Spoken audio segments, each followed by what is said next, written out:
ಸಚಿವ ಸತೀಶ್ ಜಾರಕಿಹೊಳಿ ಅವರು ಕೆಲವೊಂದಷ್ಟು ಮೌಢ್ಯದ ವಿರುದ್ಧವಾಗಿ ತಮ್ಮದೇ ಆದ ರೀತಿಯಲ್ಲಿ ಒಂದಷ್ಟು ಅಭಿಯಾನಗಳನ್ನು ಅಥವಾ ಕಾರ್ಯಕ್ರಮಗಳನ್ನು ಮಾಡ್ತಾ ಬಂದಿದ್ದಾರೆ. ಫಾರ್ ಎಕ್ಸಾಂಪಲ್, ಸ್ಮಶಾನದಲ್ಲಿ ಹೋಗಿ ಒಂದಷ್ಟು ಶುಭ ಕಾರ್ಯವನ್ನು ಮಾಡಿಸೋದು, ಅಲ್ಲಿ ಹೋಗಿ ವಾಸ್ತವ್ಯವನ್ನು ಮಾಡೋದು, ಗ್ರಹಣದ ದಿನದಲ್ಲಿ ಈ ಊಟ ಮಾಡಬಾರ್ದು, ದೇವಸ್ಥಾನಕ್ಕೆ ಹೋಗಬಾರ್ದು, ಆಚೆ ಓಡಾಡಬಾರ್ದು, ಈ ರೀತಿಯ ಕೆಲವೊಂದಷ್ಟು ಆಚರಣೆಗಳಿಗೆ ವಿರೋಧವಾಗಿ ಕೆಲವೊಂದಷ್ಟು ಕಾರ್ಯಚಟುವಟಿಕೆಗಳನ್ನು ಮಾಡೋದು, ಹಾಗೆ ಅಮಾವಾಸ್ಯೆ ದಿನದಂದು ಶುಭ ಕಾರ್ಯಗಳನ್ನು ಮಾಡಿಸೋದು, ಈ ರೀತಿ ಅವರ ಟ್ರ್ಯಾಕ್ ರೆಕಾರ್ಡನ್ನು ಗಮನಿಸ್ತಾ ಬಂದರೆ ಸಾಕಷ್ಟು ವಿಚಾರಗಳು, ಅಂದರೆ ಈ ಮೌಢ್ಯ ಅಂತ ಹೇಳಿ ಪರಿಗಣಿಸಲಾಗುವ ಕೆಲವೊಂದು ವಿಚಾರದಲ್ಲಿ ಸತೀಶ್ ಜಾರಕಿಹೊಳಿ ಅವರು ತಮ್ಮದೇ ಆದ ಧಾಟಿಯಲ್ಲಿ ಹಾಗೆ ಮಾಡಬಾರ್ದು, ಅದು ನಾವೇನು ತಲೆತಲಾಂತರದಿಂದ ನಂಬ್ಕೊಂಡು ಬಂದಿದ್ದೀವಿ, ಹಾಗೆ ಮಾಡದೆ ಹೋದರೂ ಕೂಡ ಏನೂ ತೊಂದರೆ ಇಲ್ಲ ಅನ್ನೋ ರೀತಿಯಲ್ಲಿ ವಾದ ಮಾಡ್ತಲೇ ಬಂದಿದ್ದಾರೆ.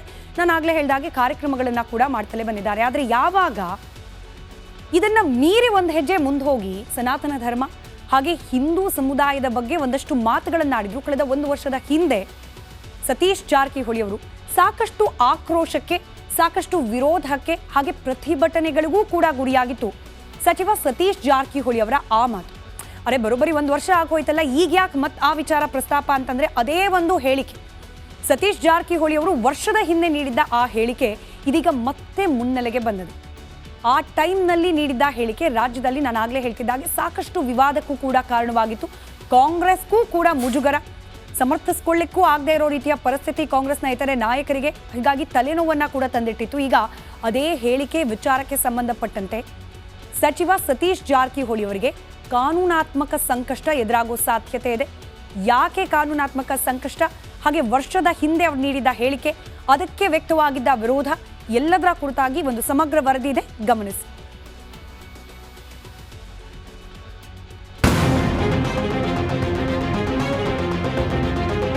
ಸಚಿವ ಸತೀಶ್ ಜಾರಕಿಹೊಳಿ ನೀಡಿದ್ದ ಒಂದೇ ಒಂದು ಹೇಳಿಕೆ ಈಗ ಅವರಿಗೆ ಕಾನೂನು ಸಂಕಷ್ಟ ಎದುರಾಗುವಂತೆ ಮಾಡಿದೆ.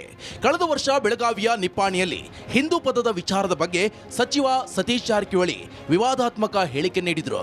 ಈ ಕೇಸ್ 1 ವರ್ಷದಿಂದಲೂ ಕೋರ್ಟ್ನಲ್ಲಿತ್ತು. ಈಗ ಕೋರ್ಟ್ ಸತೀಶ್ ಜಾರಕಿಹೊಳಿ ಅವರ ವಿರುದ್ಧ ಕ್ರಿಮಿನಲ್ ಕೇಸ್ ದಾಖಲಿಸಬಹುದು ಅಂತ ಸೂಚನೆ ನೀಡಿದೆ. ಈ ಮೂಲಕ ಬೆಳಗಾವಿ ಸಾಹುಕಾರ್ಗೆ ಕಾನೂನು ಸಂಕಷ್ಟ ಎದುರಾಗಿದೆ. ಹಿಂದೂ ಧರ್ಮ, वो धर्म, ये धर्म, हिंदू शब्द कहाँ से आ गया? ये हमारा है? पर्शियन का है? पर्शियन का है? ईरान, इराक, कजाकिस्तान, उज्बेकिस्तान, फिर भारत का उधर का क्या संबंध है? फिर आपका कैसा होगा हिंदू? चर्चा होना चाहिए. अभी व्हाट्सएप में, विकीपीडिया में देखो, पर्शियन कहाँ से आ गया शब्द? आपका नहीं है. फिर आपको इतने उसको ऊपर बिठा के क्यों आपका नहीं है वो शब्द? फिर उसका मीनिंग आपको समझ में आ गया तो आपके अब शर्म आ जाएंगे. हिंदू का जो मीनिंग है वो बहुत गंदी है. ये तो मैंने कह रहा हूँ, स्वामी जी ने क्या बोला ना, ये ऑलरेडी वेबसाइट में है. कहीं का धर्म, कहीं का शब्द आप ला के हमारे ऊपर ज़बरदस्ती डाल रहे हैं. ಅಂದ ಹಾಗೆ ಕೇಳಿಸ್ಕೊಂಡ್ರಲ್ಲ, ಇದೇ ಸಚಿವ ಸತೀಶ್ ಜಾರಕಿಹೊಳಿ ಅವರು ಮಾಡಿಕೊಂಡಿದ್ದ ಎಡವಟ್ಟು. ಅವತ್ತು ಹಿಂದೂ ಪದ ಅಂದ್ರೆ ಅಶ್ಲೀಲ ಅರ್ಥ ಎಂದಿದ್ರು. ಇದು ಪರ್ಷಿಯನ್ ಪದ, ಬೇರೆಯದ್ದೇ ಅರ್ಥ ಇದೆ, ಅದಕ್ಕೂ ನಮಗೂ ಸಂಬಂಧ ಇಲ್ಲ. ಈ ಪದದ ಬಗ್ಗೆ ಚರ್ಚೆ ಆಗಬೇಕು ಅಂತ ಸ್ಟೇಜ್ ಮೇಲೆ ಸಾವಿರಾರು ಜನರ ಮುಂದೆ ಭಾಷಣ ಮಾಡಿದ್ರು. ಇದು ಬಿಜೆಪಿಗರು ಹಾಗೂ ಹಿಂದೂ ಸಂಘಟನೆಗಳ ಕೆಂಗಣ್ಣಿಗೆ ಗುರಿಯಾಗಿತ್ತು.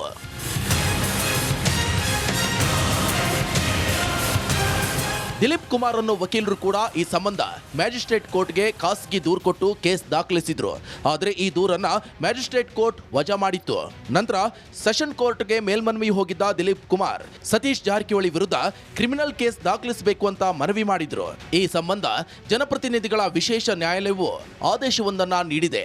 ಸೆಕ್ಷನ್ 153, 500 ಅಡಿ ಸತೀಶ್ ಜಾರಕಿಹೊಳಿ ವಿರುದ್ಧ ಕ್ರಿಮಿನಲ್ ಕೇಸ್ ಹಾಕಿ ತನಿಖೆ ನಡೆಸಬಹುದು ಅಂತ ಆದೇಶ ನೀಡಿದೆ.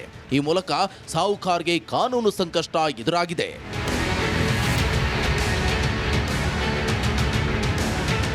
ಸದ್ಯ ಈ ಸಂಬಂಧ ಕೋರ್ಟ್ ಟ್ರಯಲ್ ನಡೆಯಲಿದೆ. ಅವರು ಮಾತನಾಡಿದ್ದು ಯಾವ ಉದ್ದೇಶಕ್ಕೆ? ಉದ್ದೇಶಪೂರ್ವಕವಾಗಿ ಹಿಂದೂಗಳನ್ನ ಪ್ರಚೋದನೆ ಮಾಡಿದ್ರ? ಸಂವಿಧಾನವೇ ಹಿಂದೂ ಪದವನ್ನ ಒಪ್ಪಿಕೊಂಡಿದ್ರೆ ಈ ರೀತಿ ಸಾಹುಕಾರ್ ಹೇಳಿದ್ಯಾಕೆ ಅನ್ನೋದರ ತನಿಖೆ ನಡೆದಿದೆ. ಒಟ್ನಲ್ಲಿ ಸಾಹುಕಾರ್ಗೆ ಕಾನೂನು ಸಂಕಷ್ಟ ಎದುರಾಗಿದೆ. ಅದನ್ನು ಹೇಗೆ ಎದುರಿಸ್ತಾರೆ ಕಾದು ನೋಡಬೇಕು.